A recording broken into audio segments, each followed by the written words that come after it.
Okay, so we're here at the Caprice. We're about to discuss the Vancouver Downtown Showdown. Sad has how many chips? I got 53,000 left. 53,000. Final day. Unfortunate enough to win that last hand earlier today, which puts me at 94,000.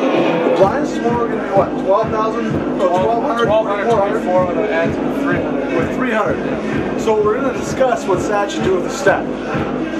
And what have you been told so far?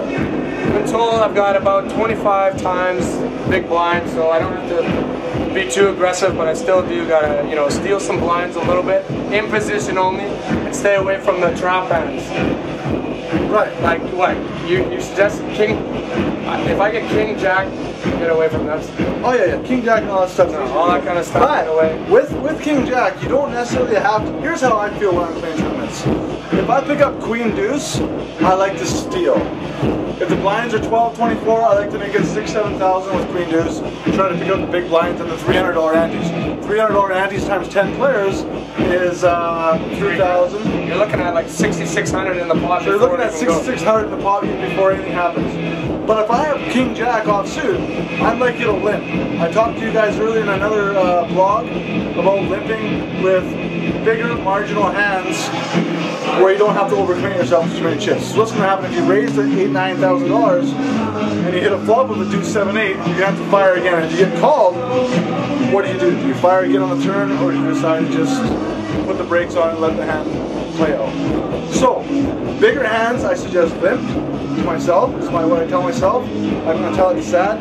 Limp with bigger hands, see some flop, play on the flop. Because if you limp, you may get a limper behind you, or maybe folded around in small big blind.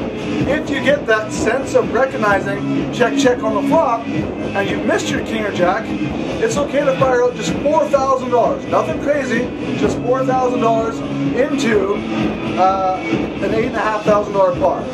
Generally, you can pick it up at that point. And if you sense weakness or sense strength if one of the smaller big blind calls, then you can apply more pressure on the turn. But we were talking about how to play. He was asking me what my advice was for his stack, and that's my advice right there. So, thank you. I want people to know that are thinking about big slick out there. It's my first major tournament. Brad's been giving me these tips from the get-go. We've had a few little lessons on off nights in the middle of the club. Look what it's done to me already. I'm in the final day, my first tournament, and you heard it here. This is behind the scenes. Now I'm going to see you guys at the final table tomorrow with Brad.